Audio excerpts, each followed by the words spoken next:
My brother invited us to stay rent-free, and now it feels like we're relying on you. Isla, I work in finance, while my husband, let's call him Bob, is a car mechanic. We live in my childhood home, but not the one where my parents reside. Instead, it's a family business that my father used to run. My brother was expected to take over, having studied economics and even attended Oxford. After working alongside our father for 5 years, my parents retired to Aspen, leaving the company in his hands. They passed the family home to me, and now I live there with Bob. The location is ideal, close to public transport, hospitals, and schools. We were grateful for this unexpected gift and had plans to expand our family. However, everything changed when my mother-in-law began dropping by frequently, probing about my parents' finances and their inheritance. It felt intrusive, and I never anticipated that our happy life would be disrupted this way. Not wanting to confront her directly, I replied casually, "I'm not really sure. I've never given it much thought. I got the house, so there might not be any money." Although I laughed it off, she persisted, saying, "That can't be true. Your parents are over 57, you never know what could happen. They must have discussed their assets with you."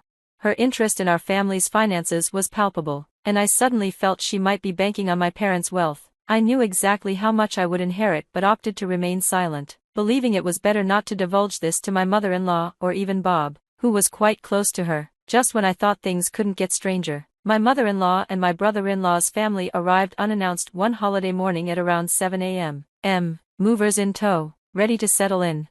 When I opened the door, confusion washed over me. "What are the movers doing here?" I asked, bewildered. That's when my mother-in-law and my brother-in-law's family cheerfully declared, "We've decided to move in today. Welcome us and take care of us." Their exuberance sent a chill down my spine. Bob was just waking up when I told him what was happening, and he shrugged it off. "What's the issue? If Mom and the others are moving in, this place is big enough for everyone."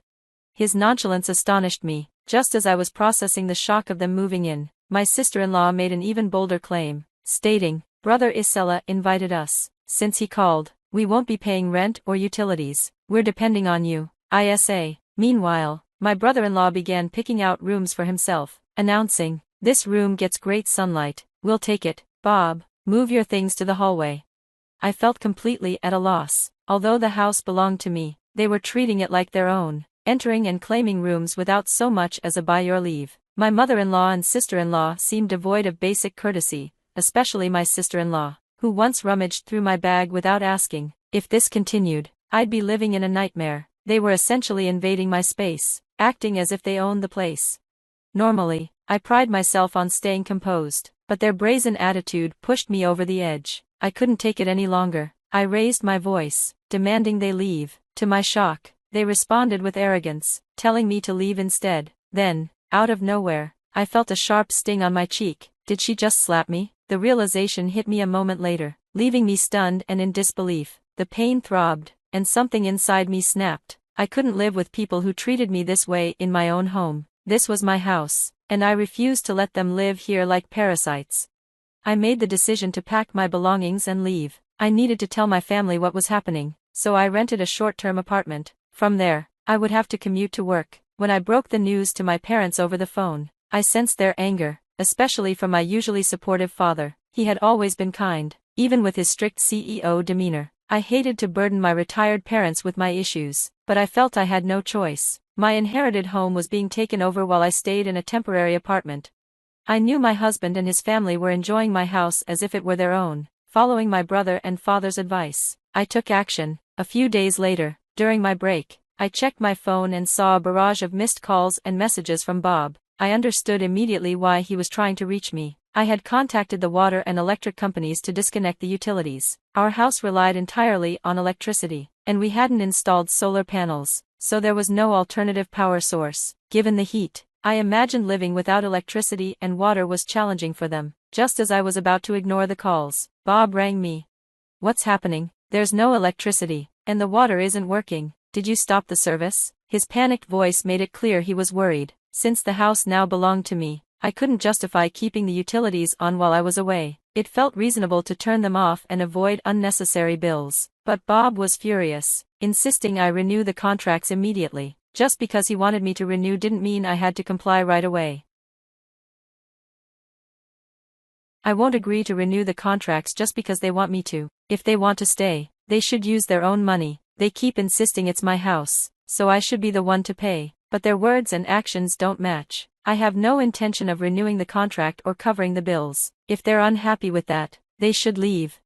As soon as I said that, I ended the call. My break was nearly over. Later, I received calls from my mother-in-law, sister-in-law, and brother-in-law, all repeating the same request. They wanted me to reconnect the electricity and water because their room was uncomfortable without it. They complained about the inconvenience, but I thought it was their problem, not mine. After listening to their grievances, I stood firm and told them to handle it themselves before hanging up, convinced that their greed would eventually drive them away. To my surprise, even after a week, they showed no signs of leaving. Determined to take a firmer stance, I consulted my father's company lawyer and asked him to send a notice to my husband. The notice addressed the issue of trespassing since they had invaded my home without discussion. They had effectively forced me out of my own property, using it as if it belonged to them. Faced with their deceitful tactics, I hinted at the possibility of legal action. Curious and alarmed, my husband approached me, asking why I had received a document from a lawyer. He seemed taken aback by my decision to escalate matters. Knowing how much they valued their public image, I understood that the threat of a lawsuit weighed heavily on them. While they were unwilling to give up their current lifestyle, I knew they were likely scheming to convince me to let them stay as they were. Seeing through my husband's intentions, it was clear he was trying to manipulate the situation, but I refused to entertain their proposals. I didn't cave to his demands. In response, he lost his temper, forgetting he was at work, and shouted at me, telling me to stop acting high and mighty just because things had gotten complicated. He insisted I revert to how things were immediately and drop the idea of involving a lawyer. Yet, his angry outburst barely affected me. In fact, I found his phone call irritating, considering how audacious it was for him to try and take control of someone else's home. No matter how much he yelled, my stance remained unchanged. If he continued to occupy the property without my consent, I was resolute about taking legal action. I told him to think carefully before making any further moves. Despite his continued ranting, I ignored him and hung up, deeming it a waste of time. I had already consulted my lawyer about divorce. When I returned home, I noticed several missed calls from my mother-in-law and sister-in-law. I suspected they were reaching out to discuss how to settle this escalating situation. But I remained firm in my resolve to avoid wasting any more time. I decided to block their numbers, putting an end to their incessant calls. Faced with the prospect of legal action, my husband's proud family couldn't bear the pressure. They packed their bags and left my house. After their departure, the lawyer stepped in to facilitate smooth divorce negotiations. I seized the opportunity to hire a cleaning service, restoring my home to its sparkling condition. Living separately from my husband's family and in a monthly rental was a comfortable interim arrangement, but being back in my own home felt like a true blessing.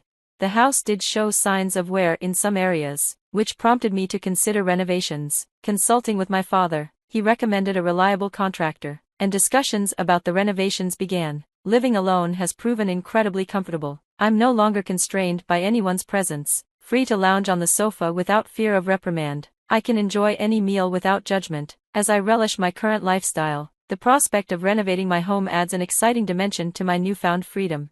Then, out of nowhere, my ex-husband called me. Desperate, he began speaking without asking me first, sharing how his business was facing serious financial problems, resulting in a reduced salary. My mother-in-law was also unwell, preventing her from working. My sister-in-law and her husband were unable to contribute much, as he didn't have a stable job. Even though my sister-in-law was juggling multiple part-time jobs, most of her earnings went toward paying off the debts accumulated by my brother-in-law. The situation was truly tough, and my ex-husband was struggling to make ends meet.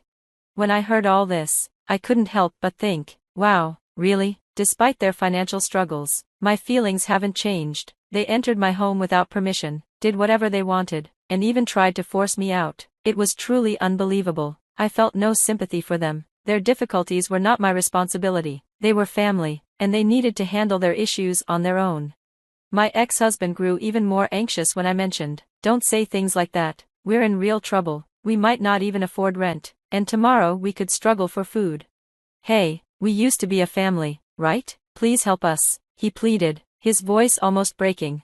But I wasn't convinced. When I faced difficulties before, he didn't lift a finger to help. He and my mother-in-law had always looked down on me. It wasn't just them. My sister-in-law and brother-in-law had treated me poorly as well. They insulted me for my simple looks and old-fashioned beliefs, telling me to stay away because they thought my rigidity was affecting them. They didn't care how much it hurt me.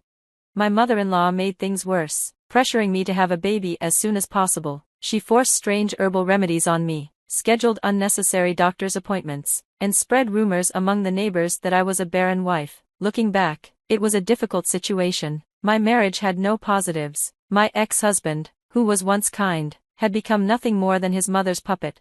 On the first day my mother-in-law came to our house after we wed, I was away for an appointment. She became upset and cried to my husband, saying she wanted to see me but I wasn't there. Despite her tears, my ex-husband yelled at me without hearing my side. She claimed to want to get along, but every time we met, she only spoke ill of me. She'd say things like, "My son seems to have lost weight lately. Is it because your cooking is so bad that he can't eat properly?" This happened both at home and outside, making it impossible for us to get along. My sister-in-law and brother-in-law joined in, laughing at my expense.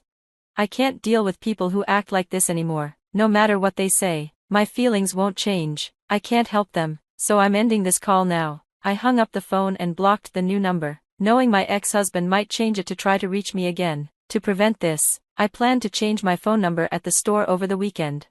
But before I could do that, those 4 individuals broke the promise made by the lawyer and showed up at my house unannounced at 10 p.m. They banged on the door, yelling without regard for the late hour. I called out, "What's going on at this hour? Please go back home. You're disturbing the neighbors."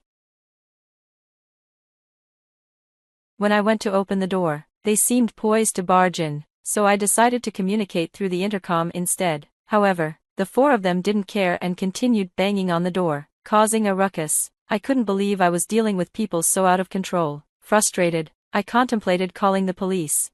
Suddenly, I heard sirens nearby, suggesting that a neighbor had intervened. The group, taken aback by the sudden sound of police sirens, attempted to flee. Unfortunately, a gathering of onlookers had already formed outside, blocking their escape. As a result, the responding officers escorted all 4 individuals to the police station. I was questioned about the incident and provided all the necessary details.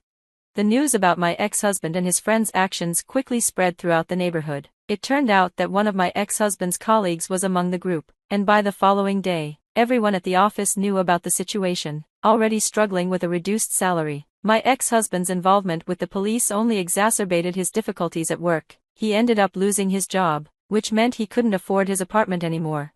This financial turmoil caused a rift between him and his sister's family, resulting in them no longer living together. Now, Bob resides in government-assisted housing with his mother, juggling several part-time jobs to cover their expenses. Even his mother, facing her own financial challenges, has taken up part-time work a few days a week, desperately trying to make ends meet.